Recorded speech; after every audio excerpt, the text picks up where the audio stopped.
Alrighty. Hold on a second here, let me. I gotta back up recording devices.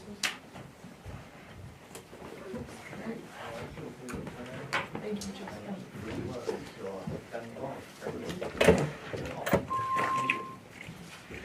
Are we ready to go?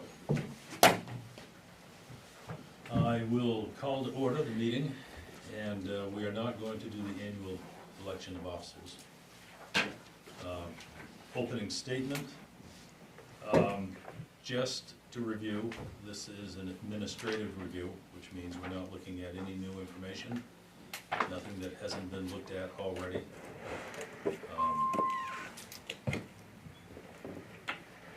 When we get to the part of discussions, please be courteous to everybody and don't get excited and, you know, let whoever's talking unless there's an active discussion, just good manners. So,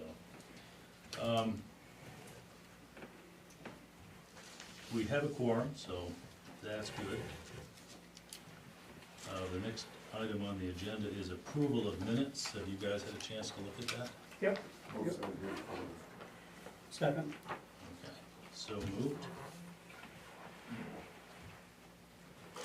Communications, none? You gotta vote on this. Oh, yes, I'm sorry. All in favor of minutes of the last meeting? Okay. Okay, action on appeals. At this point, we will take anyone who would like to explain and lay this out for us. You understand that we are here only to evaluate the decision of planning board, not to discuss possibilities or alternative issues, just to see that they have done the correct thing according to our code. That's our job. So, whoever would like to start? So that'll be me, at least to start. My name is Jason Dennis. You're Jason, nice to I am, meet you. yes, I Jason figured Dennis, that. from Hastings Law Office in Freiburg, and I am the attorney for the applicant here. And what I'd like to do, and if I veer off course from your prescribed procedure, obviously counsel of the board can say, nope, don't do that, we're gonna do something different, but what I'd like to do is briefly introduce the players, so to speak, for the applicant, and then I would let Tony Donovan give a brief background, which isn't new information, just so that it lays the foundation of where we are in the world of being here today. And then to the architect, Tom House, provide what the design is, because that's obviously relevant to the appeal today. So the applicant is the residences at Bethel Station, and Tony and Jerry are here. Anthony Dunn. Just to be precise, you're also, at this point, what you're referring to as the applicant is also the appellant. Fair enough. Okay. Yeah, yes, because they were denied, so they are both, as opposed to a butter wanting to appeal it. So the applicant and the appellant in this case are one and the same. So I would probably refer to them as the applicant, that's just, if that's okay with the board. So it's Anthony Donovan and Jerry O'Connell, and Tom House is here. So what I would like to do is turn it over to Anthony for a brief background. I'll speak a little bit more, then Tom will speak, and then I will give some legal argument, because again, that's the administrative appeal portion of this, is to explain sort of from a legal and whatever perspective that you guys are willing to hear why we think there was a decision that should be changed. So, but again, at any point, if there's something that you feel we're doing that's veering off your path, just let us know. I may say something you don't want to hear simply because I have to, part of my job is to make a record. So don't be offended if I do that, because I feel like that's to protect my folks. So with that, Tony, if you want to. So he's going to just give a brief background. Good evening. My spiel. Tony Donovan. I'm project manager along with Jerry here. I'm a realtor who's been engaged in the Bethel Station development as agent for the owners for at least the past 10 years. And I was involved a little bit in the 1994 subdivision, having to do with my interest in passenger rail to Montreal through Bethel. An interest I still have to this day, by the way. In 1994, the town of Bethel approved the Bethel Station project. The approvals included allowing for 45-foot building heights and a waiver for a 6-story, 85-foot hotel adjacent to the train station. Based on these approvals, the developer, partnering with the state of Maine, moved ahead in their investment in streets, sidewalks, street lights, curbing, curb cuts for bus transit, driveways, public water, public sewer, underground electrical utilities, stormwater, landscaping, and other development features that at the time were estimated to cost the developers about $10 million, in excess of $10 million. In turn, in a public-private partnership, the state of Maine, with plans for Montreal passenger train service, invested probably that same amount in new access roads, Route 2 and 26, train platform, train station. The developers built the movie theater, Norway Savings Bank built their office building. As agents, we brought the movie theater back to life, a new bowling alley was brought in, Dunkin' Donuts, and an investment in both the Snowman lot and the 3 acres next to the Dunkin'. The town approvals from 1994 and the substantial public and private investment led us to this housing proposal that you have before us. At the time, the town of Bethel, when we started this, had just received an AARP designation by AARP as an age-friendly community, being a place where older people, communities, policies, services, settings, everything works together in partnership to support everyone aging well in community. One of the attractions why we are here in this project. From the get-go, we designed our project in a manner that would meet village and community standards, even so far as to get the blessings of Norway Savings Bank, which was a reference in the original documents for Bethel Station. We didn't have to do it, but they gave us their blessing for the design. We also sought and received the blessings from the Bethel Area Chamber of Commerce.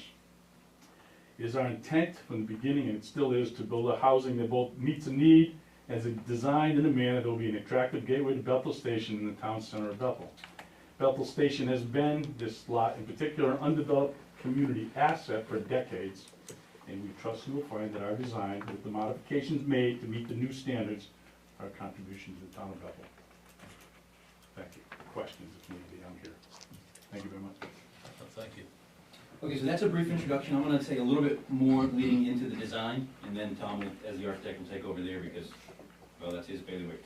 And so, as I was thinking about what to present to you all, I candidly, I struggled a little bit on where to start, because there were a number of different sort of twists and turns and issues with this particular application.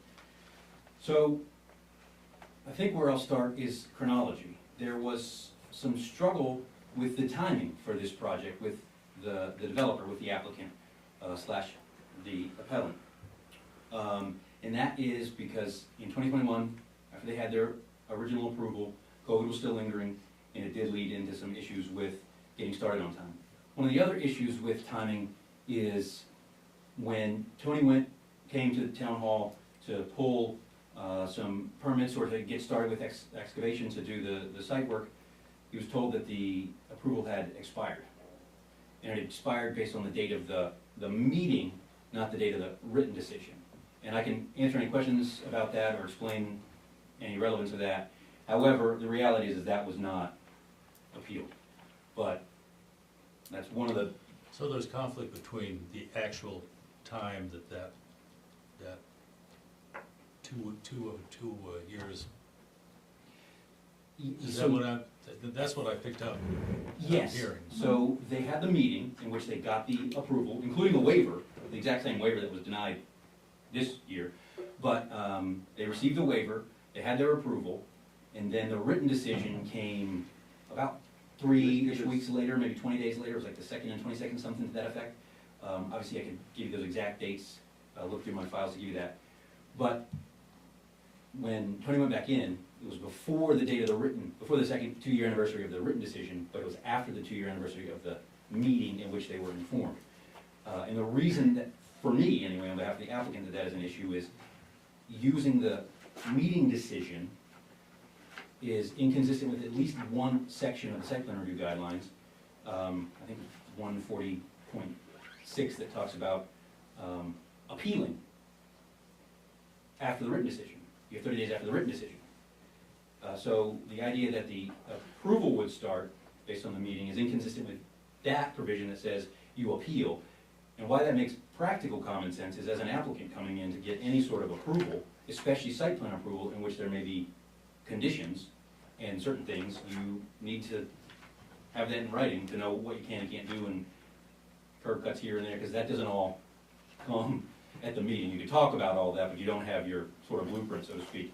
And additionally, sometimes you need it for financing. You need to give somebody a written approval, hey, I can actually do this, before they say, yeah, we'll give you a whole bunch of money to do that thing you're saying somebody told you you could do.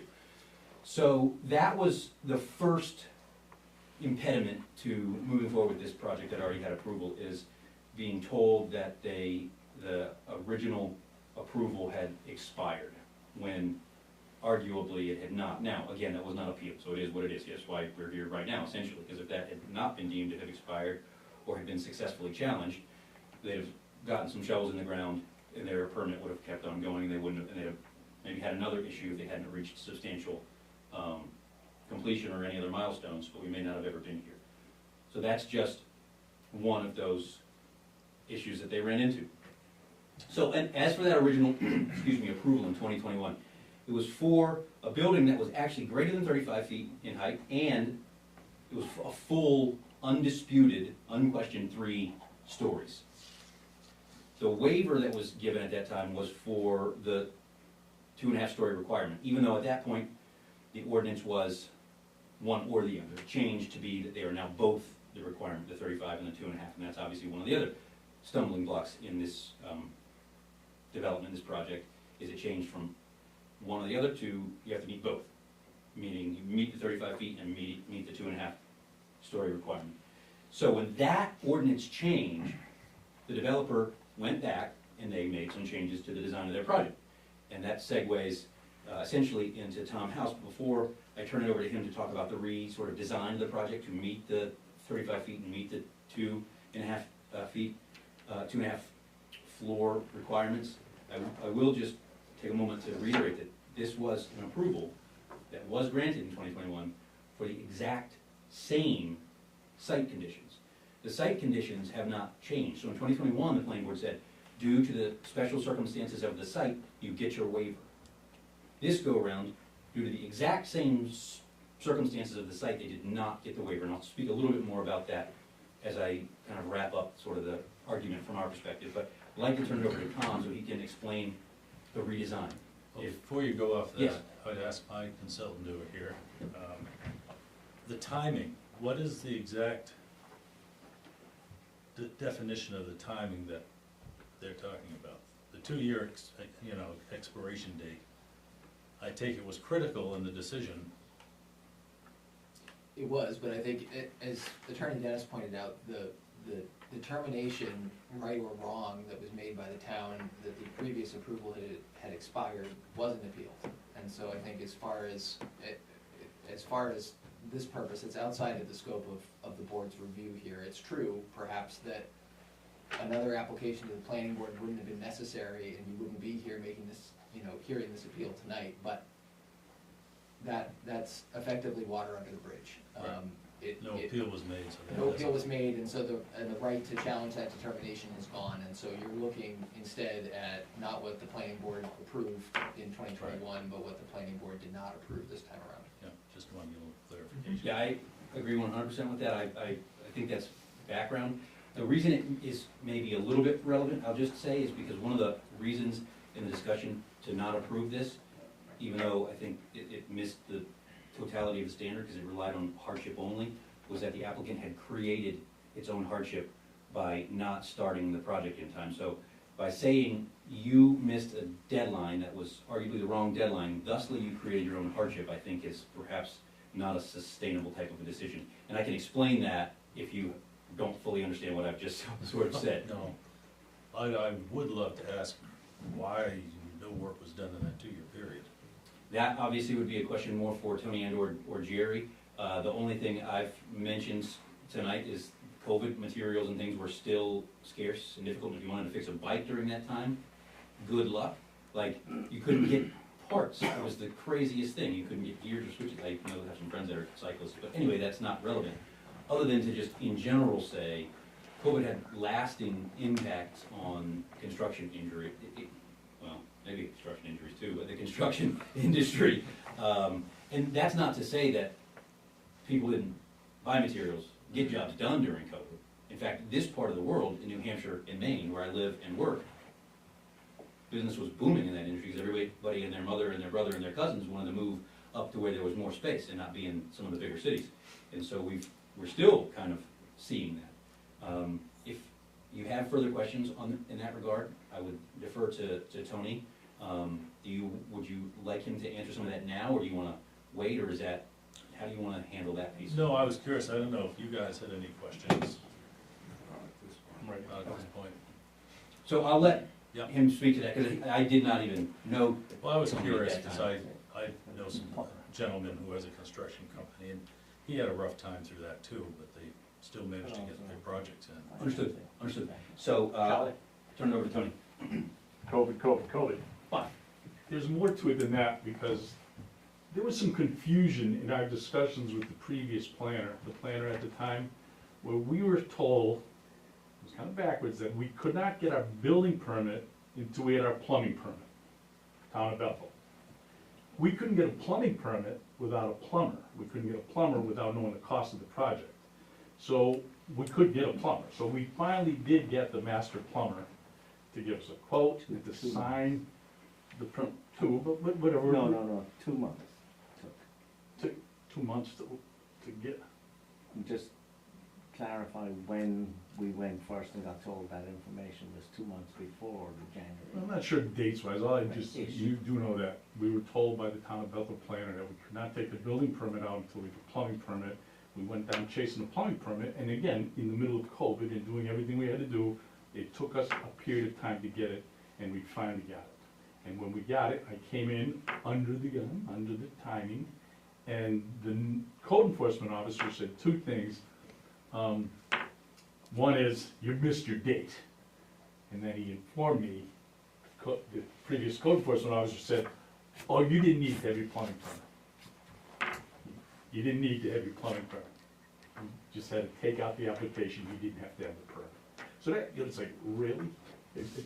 He said 2 months, that was about 6 months in my mind, that I wish we had more clarity at the time, but all of us said, you gotta get your plumbing permit for your building permit, that's backwards, but it stopped us from hitting our time frame. So I shared it with you, not looking for any excuses, we should have appealed it back at the time, but that's why. By the way, we were 13 days. I was under my deadline, but not the signed deadline. Does that help? Yeah, was that discussed at the planning board? Oh, no, because we'd already lost our appeal. I mean, we already lost our request for an extension or whatever it was. I think we went to the selectmen for that. I want to clarify, Jason Dennis, in case there's audio, Jason Dennis for the applicant. Do you mean the recent planning board hearing that we're here appealing, or? Yes, back because in- that's the only thing we can deal You're with. right. There was some discussion of the timing. Candid, without looking back at a transcript of some of the audio, I can't remember the exact. And I know it's passed because it wasn't appealed and it's not, but I'm just curious. Oh, yeah, so I really don't want to misrepresent, so I apologize. I have to refer to the meeting minutes or the transcript, I apologize. There's a part of me that says, yes, it was referenced, but candidly, it's possible that I've explained it in more detail to you, gentlemen, than I did then. And so I get why you asked that question, and I apologize that I don't have a better answer for you. The reality is, as your counsel said, it was not appealed. I think it's relevant background for the basis of the hardship decision that was made. Candidly, I think if I'd have been around at that time, I would have advised to appeal that expiration decision, because I don't think that's when it can possibly expire, when you don't have all the information you need to work from to maybe show that to a plumber, for example. Here's what we're actually approved to do. But anyway, I'm gonna move on from that, and I'm gonna move on from that by turning it over to Tom to talk about the changes in the design to bring it under the 35 feet and to create a 2.5-story structure. So, Any questions, guys, you've got before they continue on? all right, Tom, I think I'm gonna take your seat so that I'm a little out of the way so everybody can see there. You're Tom? Tom House, yes. Tom, Okay, take a record. Good evening, Mr. Chairman, members of the board, and McPherson. Congratulations on Thank you. your additional quick position, right? Currently, yes. Good for us. That's good. Good for her, bad for us, Why is it bad for you folks? because she's so good. And she helps us out, so. She'll still be helping you out, right? Oh, well, No? Not forever. not forever. So, Mr. Chairman, what I've done here, I brought I know you don't care about the last, the original approval, but I brought this here along to compare them for you. Can you see, sir? This one here? They're both the By same. the 13th. No, they're not. No, no. That's why I want to make sure you Those are see two it. different. That's why I brought it. Those are two different views of the same project? It's the same view, same project, but it's a different facade. This one here was the one that was approved back in '21. You'll see that we have 1, 2, 3 stories, and we have the roof, the gable roofs up here. I won't go into all the details of all the other stuff, but this is what we had before, this is what was approved. What we've shown this time here, I respect the fire chief's notion that the ridge was higher than 35 feet. Although all the flat areas, we are well below 35 feet for him to get his ladders up. And that was the biggest concern that I think I got out of that whole discussion was, look, you only have ladders here, you don't have like a ladder truck, you have ladders. So the new design, in order for me to bring that ridge down, I created a gambrel. So the ridge is down just below 35 feet, and by doing this, my roof line here is, my eave is here, my roof ridge is up here, and now I have dormers in the middle. And that gives me the 2.5 story. And, in my mind, a half story, it was asked at the planning board about why a half a story, because we asked for the definition of a half story, the Maine Municipality Association, MMA, I think, yeah. They didn't give us the definition, nobody gave us the definition, it's not in your regulations or anything else, I'm not sure how I can design by it, except for, in my mind as an architect, a half a story is a dormer. There is story definition in our code book, The- and the MMA There's no half story, what's a half story though? just says what is or isn't a story. What is or isn't a story? Right, it defines, our code defines a story. I mean, I've got printouts of the thing here, part of, it's under 140.12. It's word usage and definitions, and it defines it as, well, you can read, but basically if it's more than 1/3 of the total space on the apartment or building below it, it is termed a story. Oh, I didn't see that in your regulations. It's 1/3? Yeah. Did you see this? Sure, Yeah, it's Because the been council, all the time. I'm backing up, I apologize, just stop me if I'm wrong there. But we were at the planning board meeting, the council had gone into a definition of defining what half story is, and it's livable space. And it's between the eave and the ridge can be livable space, and that's a half story. And that's exactly what we have here. Yeah, I don't know where that would have come from, but that's what we got out of the code book. Oh, this talks about mezzanine or loft floor. These aren't mezzanines or loft floors. Mezzanine and loft floors, if you've got, let's just say you have one, I don't mean to insult your intelligence, you probably know what a mezzanine is. I don't know, because I'm gonna ask Okay. my sport in a minute here. A mezzanine and a mezzanine loft is where you have, is typically found in like mill buildings, where you have high ceilings. You have a first floor living space, and you can walk up to a loft that you can overlook down below. And that area, mezzanine or a loft area, that's what you can do more than 1/3. That's actually in the building code as well, not just your local zoning regulations. That's different from what we're talking about here. So what you're saying, if I understand you, is the height there between the floor level and the roof edge was reduced by how much? You mean the area itself? No, I'm not talking about the roof peak. On the elevation, the actual wall height there, did you reduce that? The wall height, I have to get, I got windows in there for the dormers. So instead of having the eave above those windows, now I have it down below the windows, and this ridge came down as well. So that reduced the wall height? It mostly, yeah, but not, obviously not the dormers. It actually reduced, this question came up at the planning board meeting, and I wasn't prepared to respond to it. And I think the question was, and I'm paraphrasing, it looks like the square footage, but they call it third floor, I'm not calling it an attic space. they call it, it looks like the top floor is the same size as the rest of it was. And in presentation, it was. I have it all here if you wanna look at it. But in reality, because we have a gambrel look, a lot of that floor is not really being used for head height. You can't really occupy space. And I wasn't prepared to answer that question, how much has to be reduced on that third top floor? And I went back afterwards, and the top floor is 3% lower than the floor below it. Was how much lower? Well, 3% 3%, smaller than the floor below it. the wall height. The area, sorry, the floor area. Okay, over the area. But how high is the wall that's on the third floor of the half story? Right, I mean, what's the total? right here.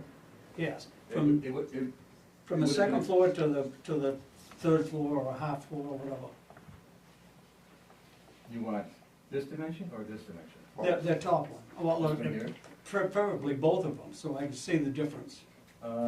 This, I don't know if I actually gave the actual dimension of it. Basically, Reggie's asking you the same question I did, was Okay, I on misunderstood. the upper level, is the wall height different from on the middle level? At the dormers, no. At The the dormers. wall itself, not the. Here? Right, yeah, from. This right here is, Right, it's, if you compared this to this here is down that's. the floor level, which is like 8 feet below what that is. Okay, does it, you know. Because this plate here, I'm sorry, sir. Yeah, I This plate understand. here is about 8-foot ceiling height plate. Mhm. But here, at this new eve location, it's at the floor line or ceiling or floor line here. So it's about 8 feet. It's about 8 feet. Yeah, tall. I have a quick picture here. If you look, just so there's, The mezzanine, definitely. The mezzanine concept's not applicable here. That's the only definition we Right, have on. yeah. It's like This- no definition for it. Mr. Chairman, if I could just back up one quick second, I'll get back to it. Since you talked about mezzanine, this is better for me to explain it to you. Let's just say you have a floor here and a floor here. For this to be a mezzanine, I'd come out, this would be all open to below and have a railing here. This cannot be no more than 1/3 of this floor area. That's what the mezzanine below there means.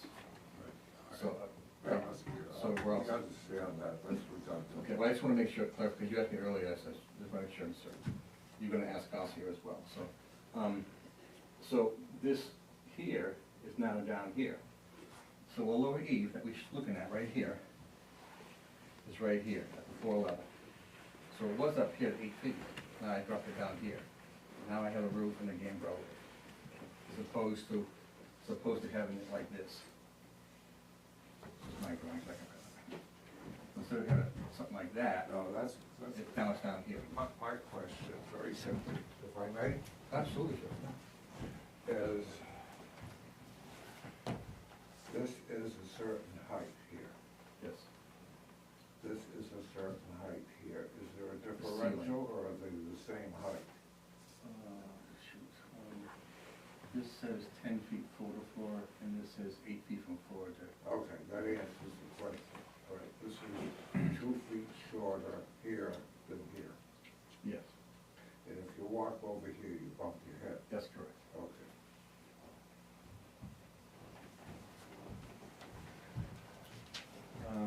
So that, I'm just here, that's the differences. You don't wanna go way back in case you wanna know about this right now, so I'm not gonna, I only brought that along to show you that for history.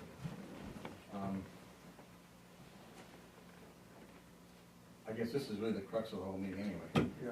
So I don't know if, did I answer your question?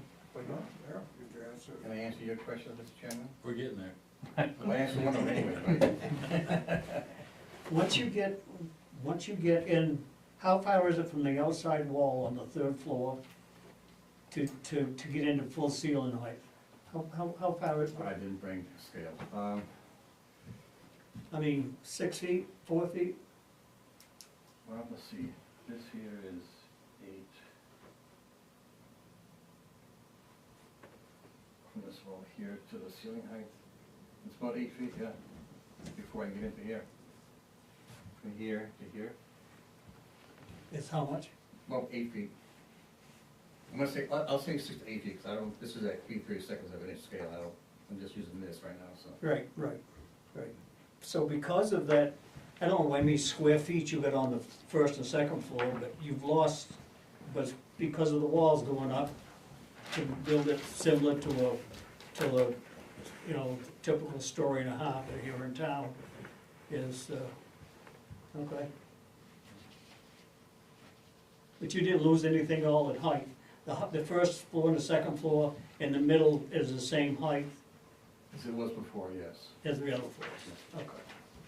I mean, this first floor here is, part of it is mostly common areas, like, well, it doesn't matter. It's more like common areas, like it could be a community room or an exercise room or something like that. That's a lot of it. So the first floor, you want the extra height. And you want the height on the upper floor as much as you can here, because you wanna have all the, your duct sizes tend to be larger. As it comes down to the first floor, the ducts get bigger because you have to supply more air down below from the rooftop units. And up here, I can just run ducts through the X up in here with framework, so. Now, is that third floor, is that gonna be units up there too, or is it Yes. part of the second? No, it's gonna be It's units. separate units, so they're not Small mezzanines or units. anything like that. Is that this floor plan here? Current, This is back in 21, this is the old one. do we have, That's one I have. Actually, you know what, Courtney, you're okay. You can use this here. Are you What- sure? Because I Yes, do yes. have the rest of them. Well, Mr. Chairman, what I've done here, on this new go-around, I didn't go back and change all of this. Like, what I mean by that, I didn't come back in and dash in where all the numbers were. right, I did not do it, because for me, when this comes down to here, I was going at the floor level, which is right there, that's why I did it. I did not take into consideration, I did not put dash lines to show where all these dormers were. I admit to that, and that's why it came back. That's why I was kind of caught off guard when I asked the question, how much is the third floor attic level, how much is that smaller Mhm. floor plan than it is for the second floor below that? But both the second and third floor are designed to be living space. Yes, and the attic space is 3% smaller. yeah. I was looking just Three, Yeah, at least. actual space according to the drawing initially, when I thought. Yeah.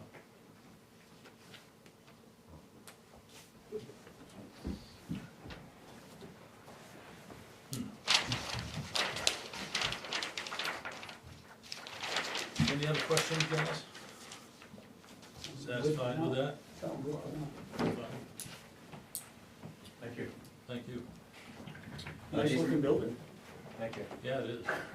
I think they worked very hard to make it look like that. Jason Dennis again for the applicant. I'm gonna try to, as briefly as possible, tie some things together, answer any other questions you have. And there are really essentially two bases that this project went forward to be approved. One is that it meets the 2.5, well, I guess technically now it's that there isn't one to be met, but that it meets the 2.5 story definition or criteria, or that there's a waiver request was granted as well. So we're here to appeal both of those. So just because it's most recent, as far as looking at the building, I'll talk about the 2.5 stories first.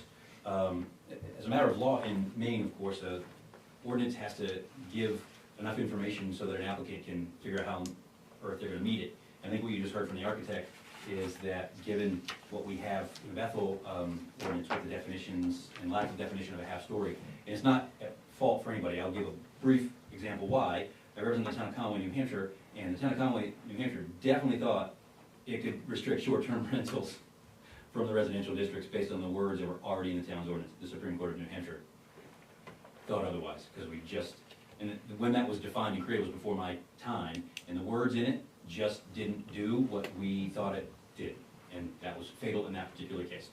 And so here, there is no definition of a half story, and we've just discussed why the definition of story isn't applicable in reviewing this with the mezzanine loft section. It's obviously also not a basement, which is also referenced in the definition.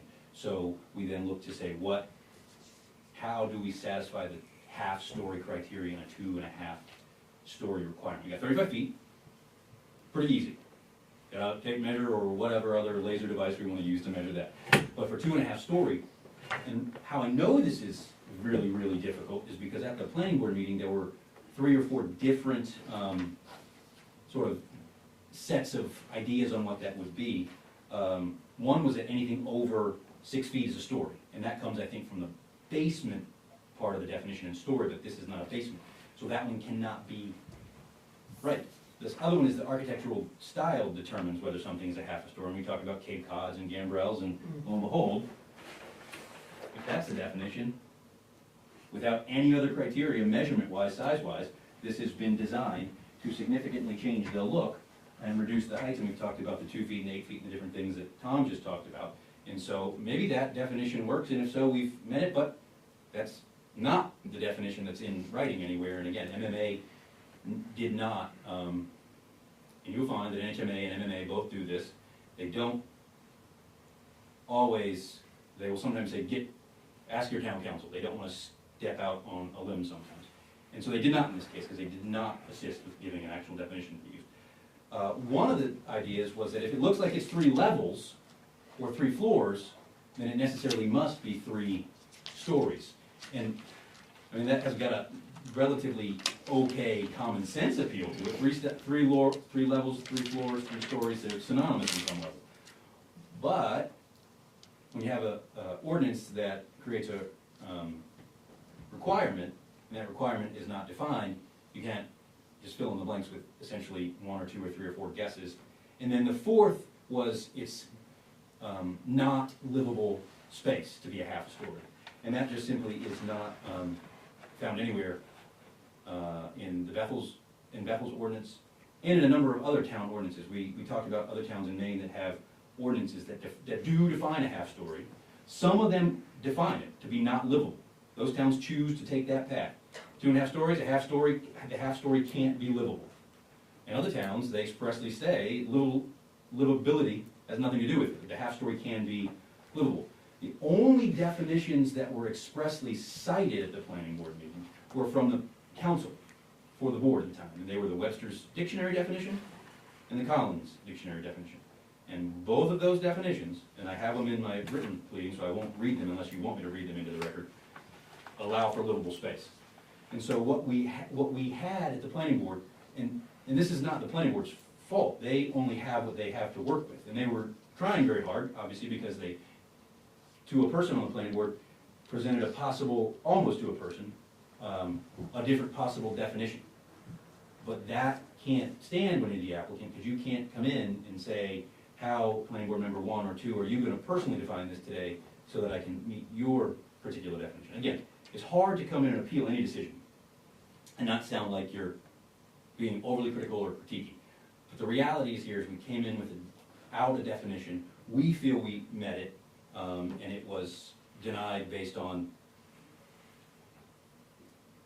not a unanimous understanding in the room of what a half story actually was.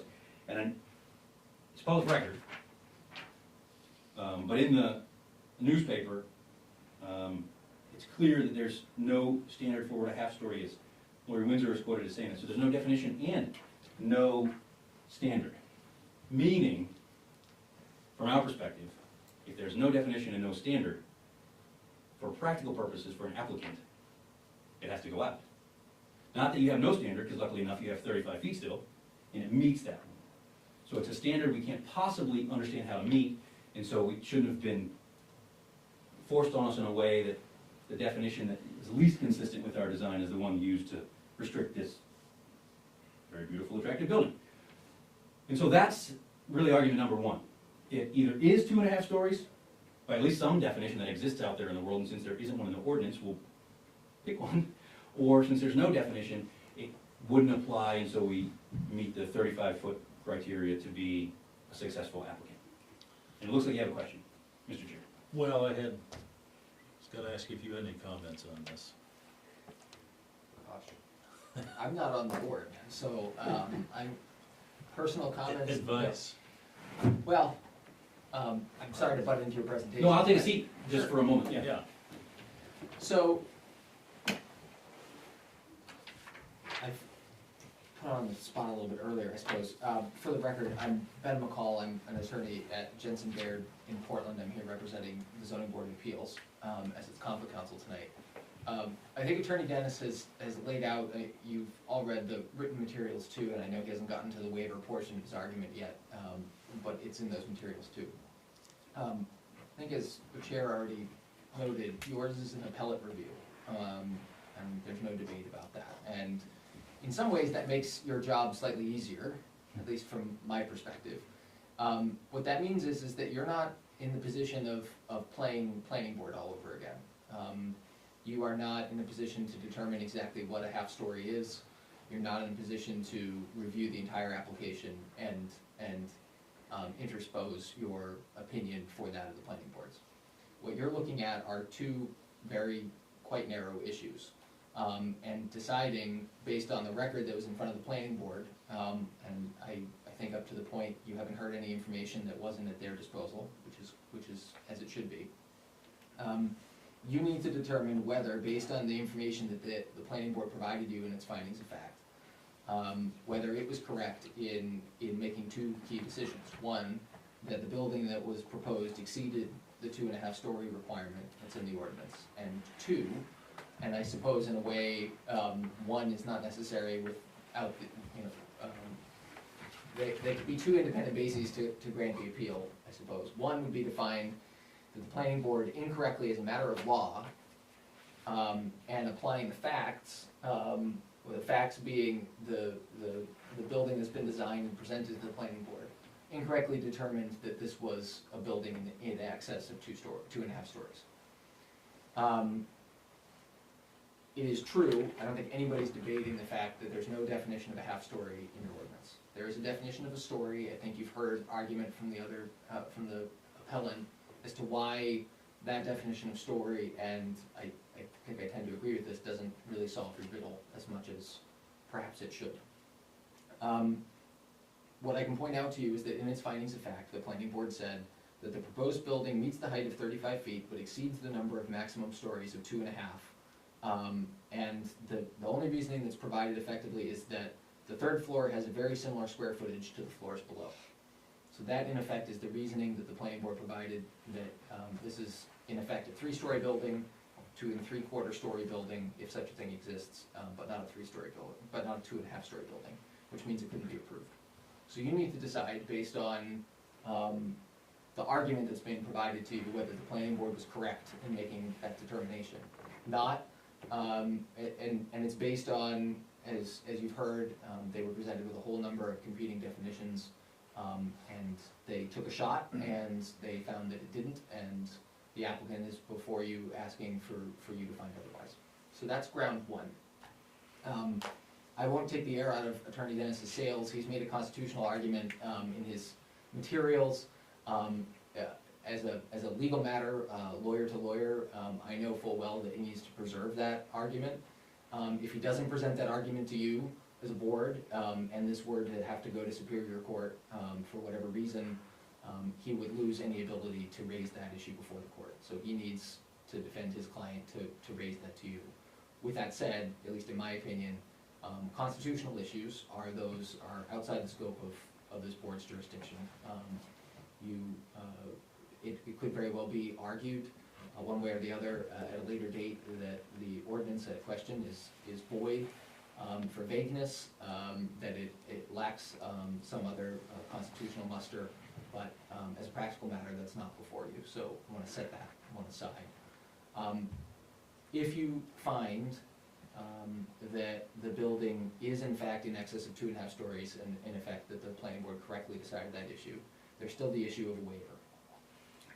And I will give you just, I will read you, I suppose, because I think it's important to know what, verbatim, what section 146A of your ordinance states, which is, of your site plan review ordinance, because this is the standard that the voters of Bethel gave the planning board to decide whether or not a waiver of a criteria like height, there's no argument, I think, that height could not be waived. And this is what it says.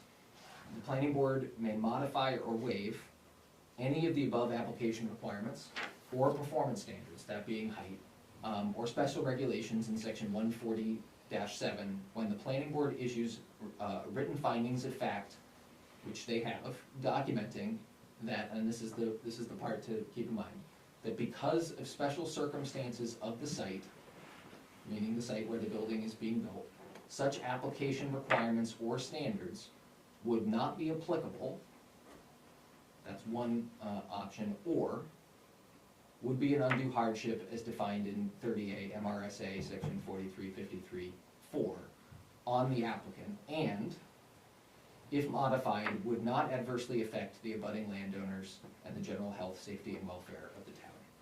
So, I'm happy to dive into the specifics of the variance criteria, which is what 4353-4 is, but in effect, the waiver, to grant a waiver, the planning board needs to determine that because of the circumstances of the site, that implementation of a height requirement would either not be applicable, and I leave that up to you as to whether that is not the rationale that it gave here, would either not be applicable or would be an undue hardship.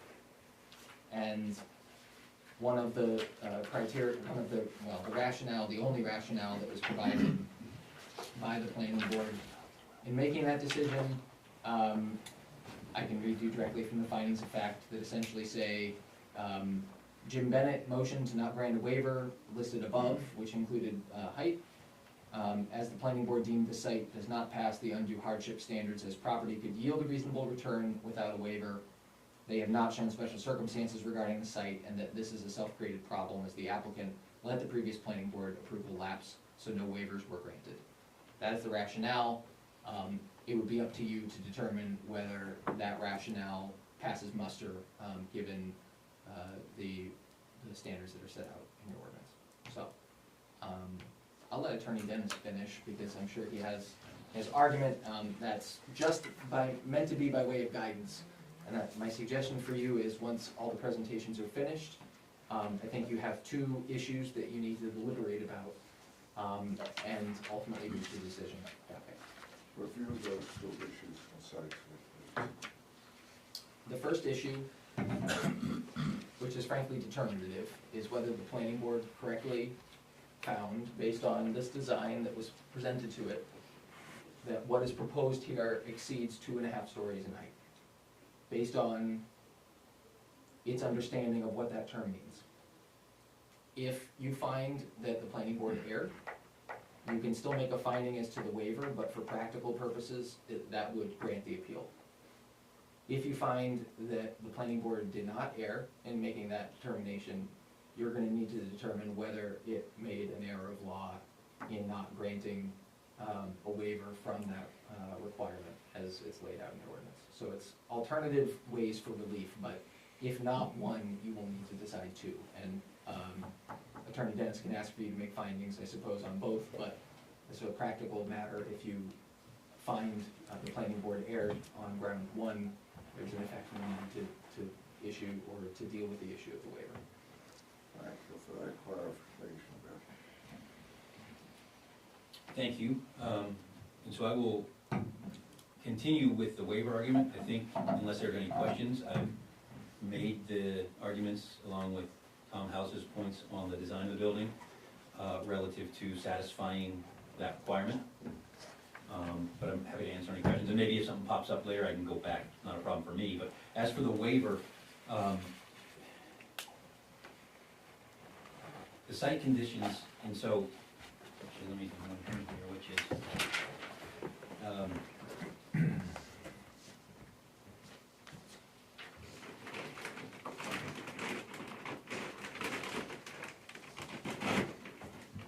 site conditions, well, let me see, the site conditions are the same.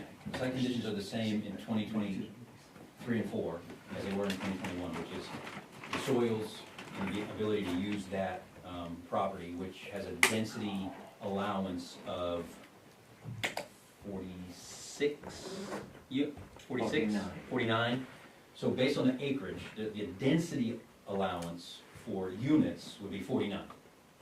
What they've had to do, based on the quality of some of the acreage, is they actually have to, they're gonna do some engineering to actually still, despite bringing it forward and going up as opposed to out and wide, based on the site conditions of what is geographically and physically there. And based on advice of council in 2021, if you look at the minutes then, and this was talked about at the meeting, it was found the site has special conditions. And so for me, when you talk about substantial evidence in the record, there's no substantial evidence, there's no evidence whatsoever in the record that these site conditions have changed.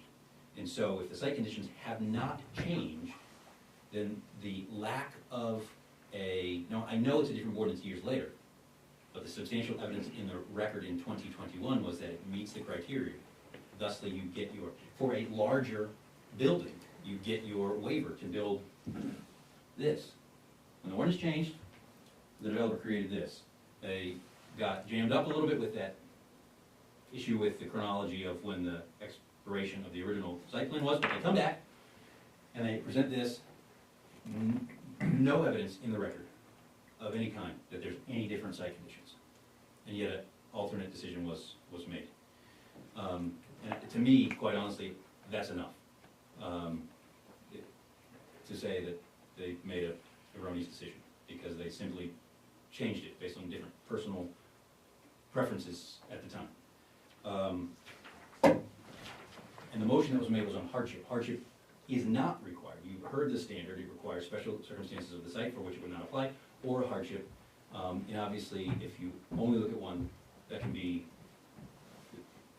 well, there's a further legal issue. I don't want to sound like I'm being aggressive or threatening, but anyway. So the issue was that they didn't have a hardship because they created it themselves. So I think that they do actually have a hardship, but because they can't get 49 units there, and so they're forced to get 38 because of the conditions of the site. There's also a municipal estoppel argument, which I think I have referenced, and I'm just putting these quickly on the record, in an inverse condemnation and a takings argument, because you're saying you can't make the money from this property, even though you put tens of millions of dollars into it, and now it's too bad, so sad. But I'll leave it at that, and you don't need to ask me any questions unless you want to, because I'm just doing that for the sake of the record. I mean, so I think there's a hardship, but there does not need to be, because the special circumstance of the site previously justified the waiver. And it's 11 less units than is allowed on that property. There are no fire or life safety concerns, so to address that point of the standard. And there was no findings that there were any issues to health, safety, well-being. The fire chief was at the planning board meeting and was asked directly, did he have any concerns with this from a fire or life safety perspective, and he said no. There was some funkiness at the meeting because there was a question and concern from the planning board whether they could quote-unquote waive the requirements of the chief, because there's a new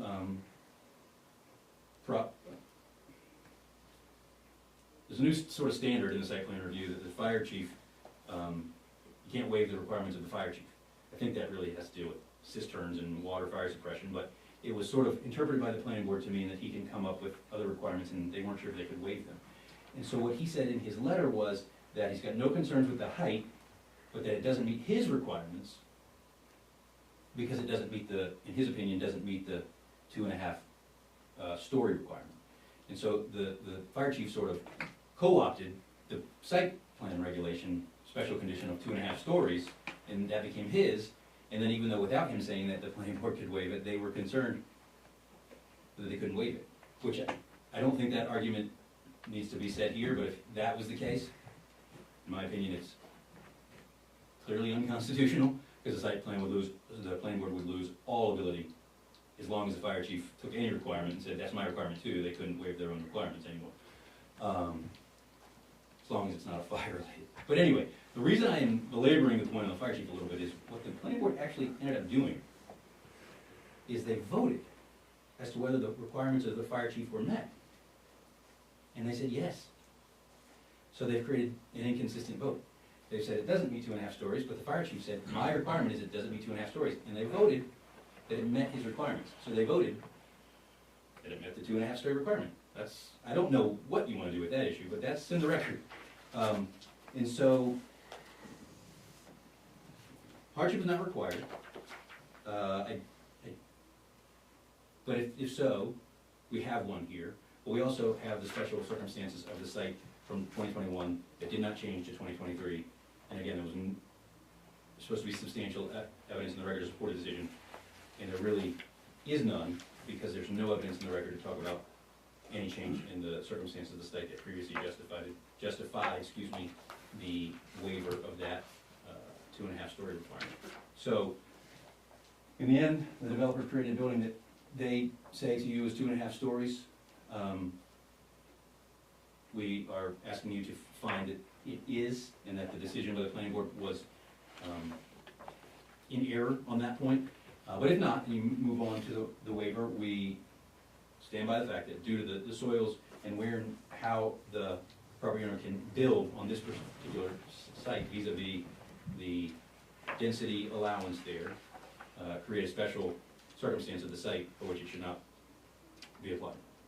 I think that's really it on both in a nutshell, but I'm happy to ask questions, and obviously Tony or Tom may be able to answer some of those better than me, because they may go to their knowledge of the project or the architectural design. All right, any questions on your part? Anybody? I think it's pretty straightforward. Well, it does sitting here, but the thing that's running through my mind is that planning board was involved with the development of all this, and they had a lot more knowledge. I feel like I've been drinking out of a fire hose. But, is there anybody else that would like to speak? I would. So you wanna discuss, nobody else wants to put anything else in on this? So we should discuss it. We can discuss it. We have two options. We can discuss it now and make a decision, or I can end the meeting and we can meet again within 7 days as a group to discuss it, to get some time to digest everything that we've looked at. One small correction on that timeline, just, because I think it'll make it a little bit easier for all of you. The 7-day requirement, which is in state statute, applies for your production of a written decision after you have a vote to either approve or deny the application. So I think you have two options here. I think regardless of which option you take, it'd be very helpful from my perspective as the person who's gonna provide you draft findings to consider one way or the other, to go through the issues that you've heard tonight. If you have further questions or clarifications on those issues and you wanna make sure you're steering in the right direction, I can guide you that way. But deliberations on your thoughts on the bases of appeal that have been provided, which I just discussed before, the height and the waiver. If you decide to have a final vote tonight on the application, you are required by state law to put together written findings and approve those within 7 days. I can do that, but I found, this is my third Board of Appeals meeting in different towns in the last week, and I've told this to every single one of them, and none of them have taken my advice on this, which is fine. For some reason, people say, oh, it's not a problem, we'll get back together, and then I get panicked calls from code enforcement officers or staff saying, I don't have a quorum tonight to meet the 7-day requirement, what do I do? And so the only consideration for you as a board is that sometime in the next 7 days, if we have a vote tonight, so probably next Monday, because town staff are gonna be chock-block full on Tuesday the 5th with election issues, you'll need to be able to reconvene as a board to review draft findings that have been put together, digest them, pick them apart, make sure that they reflect your reasoning, and then adopt those. That's option A. Option B is to schedule another meeting, yes, not necessarily within a week, but within a reasonable amount of time, where at that point, I will still have written findings for you to review, but you can, at that meeting, have both your vote on the decision, yay or nay, and adopt findings to that effect on the same date. I'm not suggesting you postpone that 6 months. I think the applicant would be reasonably perturbed by that, but I'm talking in a matter of, 2 weeks, or at your next regular meeting, if you have a regular schedule for that. It's entirely up to you, and if you prefer to just steamroll ahead, just be prepared to be able to meet. It doesn't have to be a particularly long meeting, but you would need to review and approve findings within a week. All right. If I may? Yeah. One thing I would add to that, from the applicant's perspective, obviously who is quite invested in this project, and so time is of some relative importance, is that there is some period of time after which the applicant could essentially deem you to have not acted and appeal anyway. That's my reading of the statutes and the laws, that if you just go forever and don't issue a decision, we can appeal based on the inactivity of it. Your counsel can advise you separately or differently on that, either in public or, as an attorney-client privileged thing. But I don't say that to be, again, aggressive, same as just, I'm not here for any animus towards the planning board, just to try and get it right for my clients. There's some period of time after which, an applicant who's ready to try and move forward on a project that's been years in the making, might say, well, what do we do now? And then that would be my option. That's a point well taken. I think most of what I'm suggesting is we're talking either next Monday, or we're talking probably the Monday after that. That's all that I'm Well, the suggesting. defer to the discussion would definitely be, in my opinion, within a week. I'm not a big fan of kicking the can down the Great. road. So that settles that point. I can have findings available for you, whatever they are, for you. Is next Monday available for them? I'll have to check the town schedule. Okay. Um, That'll be when you have written Right findings behind available to you. you. Is that, on the wall. Yeah, that works. Next Monday, we got, There should be one budget. right on the wall, and then there's one right out in the hall on the wall. Yeah, should have, we've got budget starting Monday. No, no, we don't. We got canceled. Julie Roberts is the 11th.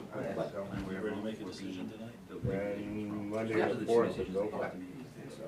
Let me also, I guess I don't know. Commercial share. Can you hear me? So they asked if anybody else wanted to speak. So this is pretty you're gonna have to speak up, Lenny. Lenny, you gotta speak louder. But if so, then we would at least come back to people. There's no So- definition, no matter how. I can clarify that process for findings Story. if you want. True. I'm happy to do that, but If you would And clarify from what the board's perspective might be, that might be easier for me to try and guess what they would do. yeah, so, first of all, it sounds as if the board wants to make a decision tonight, and that's great. So that'll start that clock. I would suggest, as just a matter of procedure, you've heard that nobody else wants to speak, and I think for clarifying the record, it would be helpful for the board to vote to close the public portion of the meeting, which would essentially mean, unless there are questions through the chair, that their consideration of written findings, whatever those entail next meeting, is gonna be, it's obviously a public meeting, it's open to the public, but it would be, it would just be the board deliberating on those findings and adopting them. So, I would, it's up to you, but I would No, that's fine. call for you can call for a motion to close the public hearing, just to clarify that we're done on that point. Well, so I move we end the meeting and go into discussion. close it for public discussion. Yes. Second. All in favor? Okay. So cutting through a lot of the stuff I don't understand, I do know how to build a house. And the top floor on that is not a full story. We don't have a definition of a half a story. So it's not a three-story building, so it probably falls under being a 2.5-story building. It meets the height requirements. It's, I guess according to the developers, it's a viable project. As an aside, more housing in the town would be helpful, but that's not necessarily a consideration here. But it seems to me that the planning board didn't quite get it on this. And I feel that we probably should vote in favor of the I'd like to make a motion, I guess, if we can, after we get around to discussing things, to vote in favor of the appellate. Now, how do you feel, Reggie? When did this 2.5 story come into effect? After 21, did it come in between 21 and 23, right? Yes. Yes. So my understanding of this, to the extent that it matters, is that there was, and the applicant is free to correct me on this because they have the hindsight on this and I don't. I'm new to the party.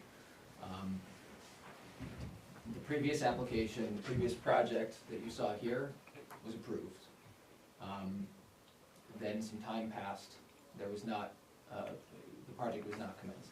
And in between the time that the first project was approved and the second project came before the planning board, town meeting voted to change the height requirement and make it go from an or to an and.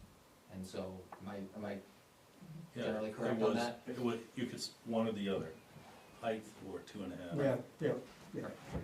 So, for one reason or another, when the new project came back, there was the requirement that it meet both of those standards, both the 35-foot height requirement and the 2.5 stories. Right. Am I part of the public or am I still a part of your discussion? If you have a question, from a member of the public, you can ask it through the chair. That's fine. No, I don't have a question, I wanna answer what you just. That's, if the chair's okay with it, I'm That's okay with it. You okay? 'Cause I don't want you to, then you have to open More up the info is whole better. public again. As Council had mentioned, we got the approval for what you see on the right-hand side. After the approval, sometime, I don't know what year it was, Mr. Brown, but sometime between then, and I think it was January of last year, your zoning regulations had changed. Originally, it was 35 feet or 2.5 stories. Now, I think even the building height wasn't quite defined at that time either. From memory, I don't think it was. Because sometimes sometimes define it in the middle of the roof, or mean roof, like from the ridge to the from the ridge to the eave, and halfway up, that's the mean roof to the average grade. But now, I think now it's defined as 35 feet to the ridge, which is why I have less than 35 feet now. And then it got changed, and then it no longer says or, it just says 35 feet, 35 feet, 2.5 stories. There's no and or anymore. So you have to assume it means and. Yes. So it happened after the first approval, and that's why we're here today, because when Mr. Donovan went back in January to get all the permits, that's when he said it was no good, and then we have the new ordinance, so that's why I had to redesign the way. Pretty much says it. From a procedural matter, you also do have a motion on the floor. That in theory needs a second, or doesn't need a second, but, I'm not sure. I'll second it, just so we can discuss it. All in favor? Oh, a motion? It's a motion. Yeah. Well, hold on. Well, no, you've got to, You want to? No, you have a second, so now you can have discussion. okay, well, Were you in favor? I'm sorry. That's See, okay. this is my first as Okay. chair, guys. I'm learning. Mr. Chairman, I'm chairman of the planning board in Stratford, New Hampshire, so I understand where you're coming from, so it's. Yeah. You picked a good one to, you know. I don't practice in New Hampshire, so I All don't right, know. discussion. The one thing that I would, just food for thought for the board to consider, I think you've had, in the maker of the motion, an opinion there, and I think that's a perfectly valid opinion. What I would hope that the board would also focus on is, because you're not making a new decision, to focus on the rationale that the planning board gave in determining that this was, in effect, more than a 2.5 story building, and they said, and I quote from their findings, exceeds the number of maximum stories of 2.5, and that the third floor has very similar square footage to the floors below. So in effect, I think the planning board was making the determination that simply because, at least this is what their findings reflect, that because the third story, regardless of the architectural design, had a very similar square footage to the floors below, that rendered it a full story. Yeah, And so if the, to me, a story is not dependent on the square footage, it's dependent on the height of the walls. okay, That's you're taking my lead, and I appreciate that, so, focusing discussion there, I think would be helpful.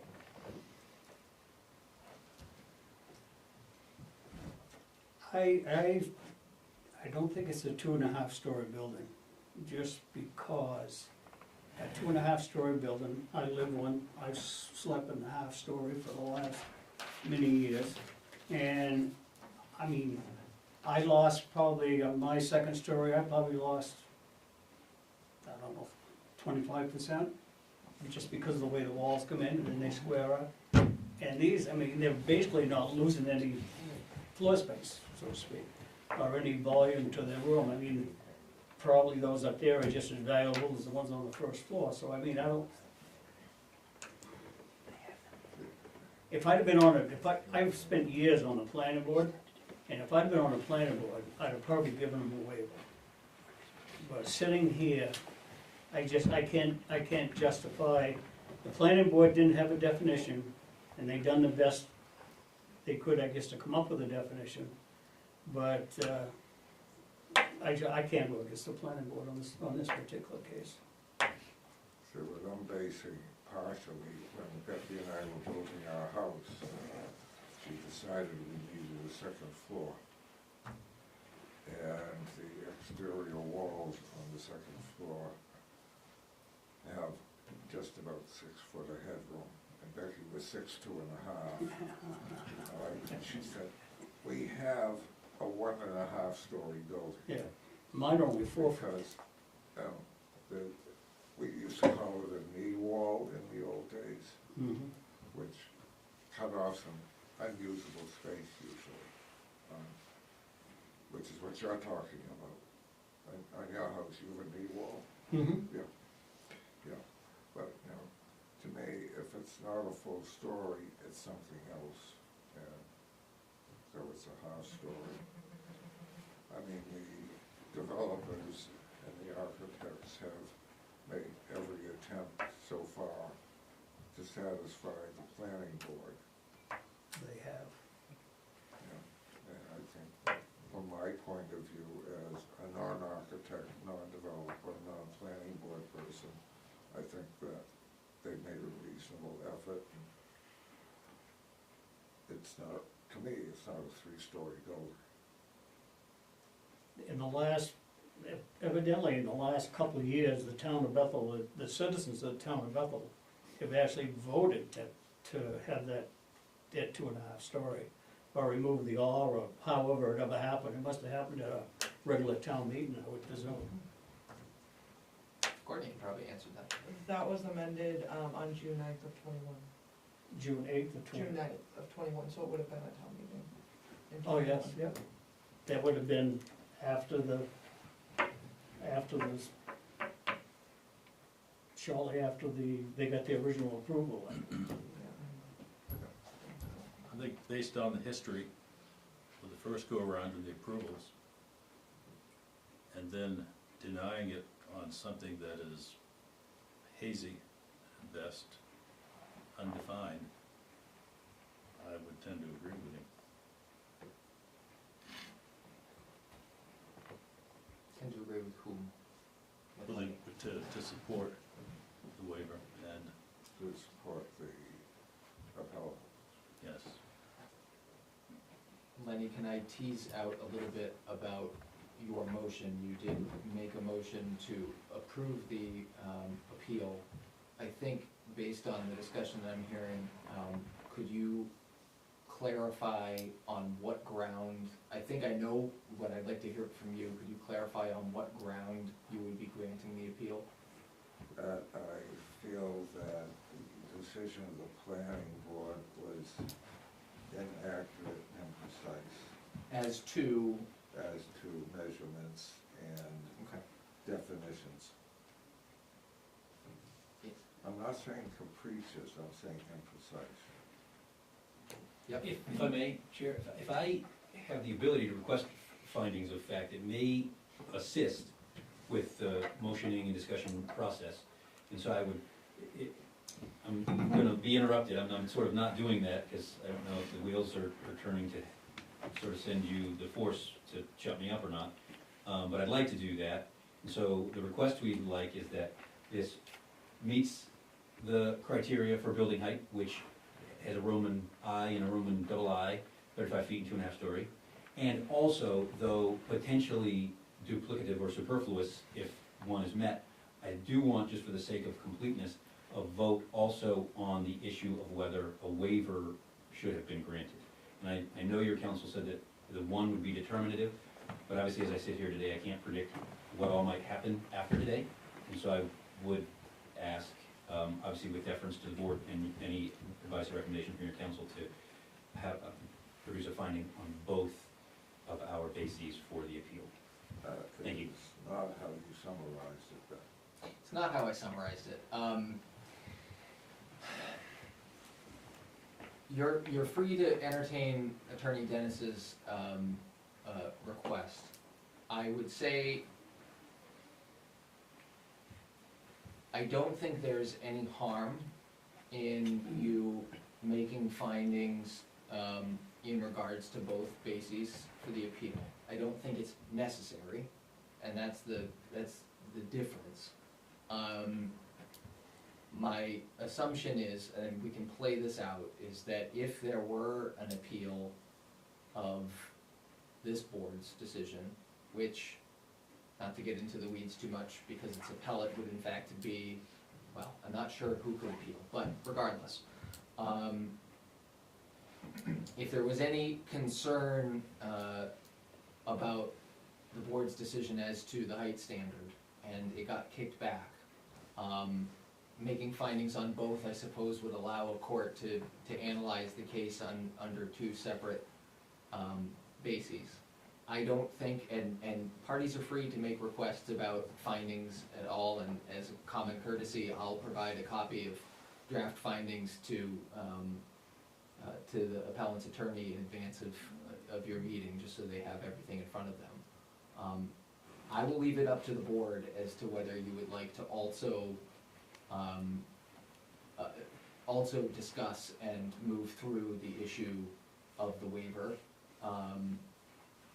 Like I said, I don't think it's necessary if you're going to grant the appeal on the first basis. It's not necessary to give them the appeal, but they've requested it, and I think it's fair to entertain that request if you'd like to. Would it do any harm to anybody? It wouldn't do any harm. I think as a practical matter, obviously you don't need a waiver if it was determined that you met the standard, right? But if anybody finds fault with with the board's decision on that point, and you've got an alternative basis by which the planning board should have approved the project, that's insurance, I suppose. So you're adding suspenders to the belt here. You're adding belt, that's a perfect analogy, I like it a lot. Yes, you'd be adding belt and suspenders, and so, that's why I asked for clarification on your motion, because the board can vote on that, and then we can, you can discuss through the issue of the waiver, and I can draft the findings to have them sort of as alternative bases for relief. That's fine. Sounds sensible to you guys? But you've got a motion on the floor in a second, and if you don't have any other discussion, you can vote on that. Should on that move the motion. question, I guess. So, Mr. Chair, you have to call for a vote. Okay. I have called for a vote. All in favor? All against?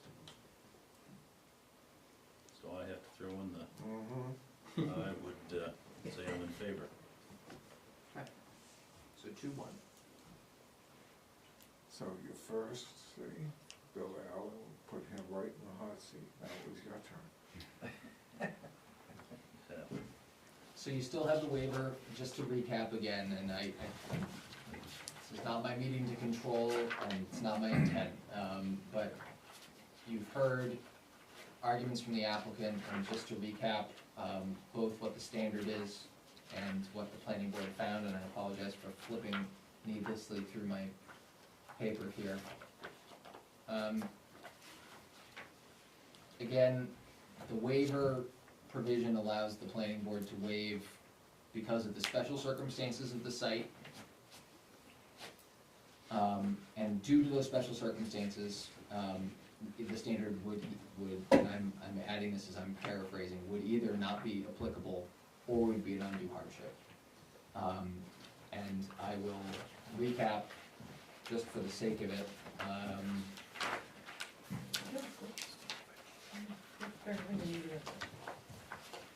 the, watch, and I'm not gonna have to print them off. Oh, I did. The standards that are in play for undue hardship, just to recap, this is not a variance appeal tonight, but the four standards come from state statute, that the land in question cannot yield a reasonable return unless a variance is granted, or a waiver in this case. The need for the variance or the waiver is due to the unique circumstances of the property and not the general conditions of the neighborhood. The granting of the variance or the waiver will not alter the essential character of the locality, and this is where the planning board focused. The hardship is not the result of action taken by the applicant or the prior owner. And so, that is, in effect, the standard that the planning board applied, or the planning board attempted to apply. And as to that, just to recap, they decided not to grant a waiver because it found that the applicant did not meet the standard of finding that they could not get a reasonable return if they didn't get a waiver from the height. And they focused again on the self-created problem as, and this is a quote, as the applicant let the previous planning board approval lapse, so no waivers were granted. They did also say they have not shown special circumstances regarding the site. I think I would just advise you to parse the language carefully of that section to determine exactly what the standard is. You've heard argument from Attorney Dennis that he thinks that the planning board misinterpreted how that should be applied. But that is the question, is that the planning board did not grant a waiver here because they determined that the property didn't have any special circumstances.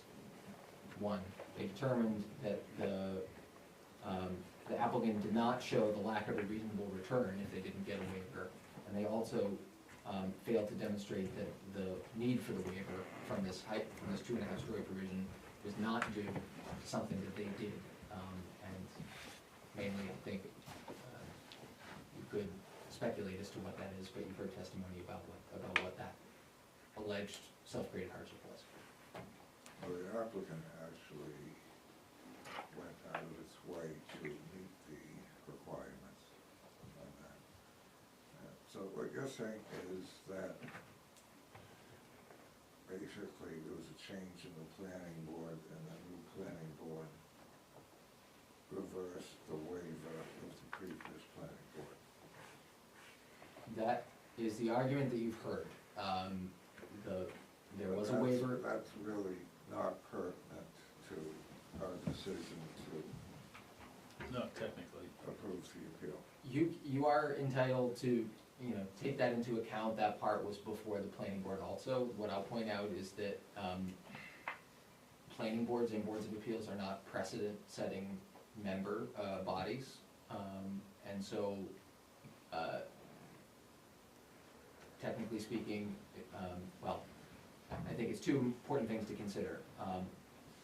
The planning board here, I think you'll find in its argument here that it found that there were changes to the circumstances, perhaps not to the site itself, but they did find that the applicant was at fault for letting the previous approval lapse. And so that would be a change in circumstances from the granting of the first waiver to the denial of the second request. There's no finding, I suppose, about any, as Attorney Dennis has said, there's no finding in the findings of fact about the physical property itself changing at all between approval 1 and approval 2.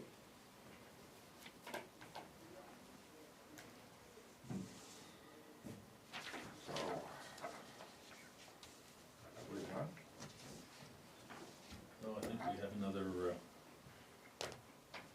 I- another portion of, Oh, we agreed to agree to approve in 2 sections. okay.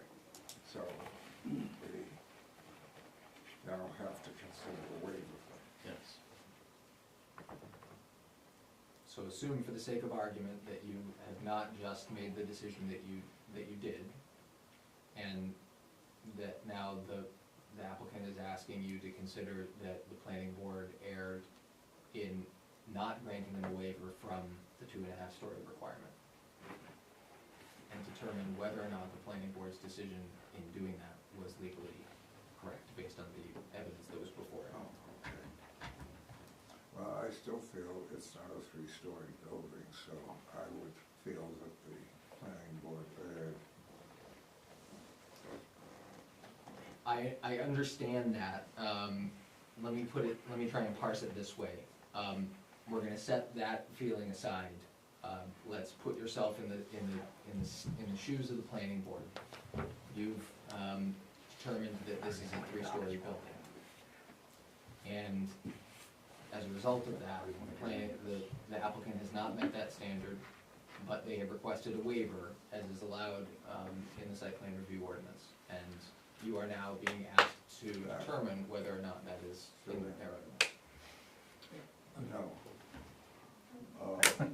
That waiver was on the height, wasn't it?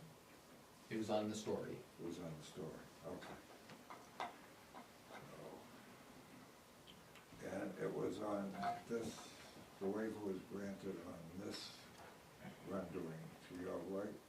Testimony, the testimony, or the argument that you heard. So it's not applicable to the rendering on the left?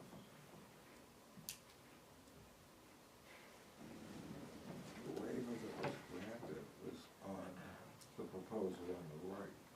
The reason I stood is I'm willing to withdraw my request for that finding of fact if it will make the board's night shorter and easier. That's why I was standing. Yeah, you have to ask him for permission. Well, there hasn't actually, in fact, been a motion on the floor, so so what you've heard from the applicant, which is appreciated, is that they are, I'm not gonna speak for you, but I wanna just clarify for the board, is that on the record, you have approved the appeal as to the denial of the site plan approval regarding the 2.5 stories. You found that the planning board erred as a matter of law in determining that this was in excess of a 2.5-story building. That would grant the appeal and allow the approval to be approved. I think the applicant has now said that to put it roughly, that's good enough for them. And what the findings would reflect at that point is that because of that decision, you decided not to, you deemed that the second basis for appeal was unnecessary and was effectively mooted. Makes sense to me. Okay. If that's what you're asking for, I'm perfectly comfortable with that, but I So want. I'll just say for the record, Jason Dennis for the applicant, and I would ratify the way that the council for the board presented our position to remove that from consideration. So do we need a motion here to I think ignore that, the waiver I think requirement, we're all or right. just forget about it? No, I think, I'm sad that you've made a vote to approve the appeal. And it's you've made that motion in a way that's determinative, so we're all set. I think you're all set. I think without really cutting to the chase, I think you've concluded the appeal and you don't have any other business on your agenda, so. Because the original waiver, we'll put it together. All right. So we don't have to consider that. Can we figure out a day and time just to get that set? Monday is open, the budget meeting was canceled. I am open, Which Monday? Next Monday, March 4th. March Next 4th. Monday? It won't be very long, I don't. Yeah. I don't plan to be here unless you really like me. What I typically do is I'll circulate the draft findings to the applicant and to the board, or to Courtney to send to you at that meeting. And I'll include instructions in my email, but essentially you'll review those findings to make sure that it squares with the reasoning that you provided on the record tonight. And then you can, and you're encouraged to make changes, and you can approve the findings either as written or as amended at your meeting. Once they're amended as necessary, you can authorize it, it'll be included in their authorization for the chair to sign on behalf of the board. Those get distributed to the applicant, and your job is done. Do you wanna come back to Bethel? Happy to, anytime, anytime. Just be by the It's phone. not this Yeah. week. Yep. I'm good Monday.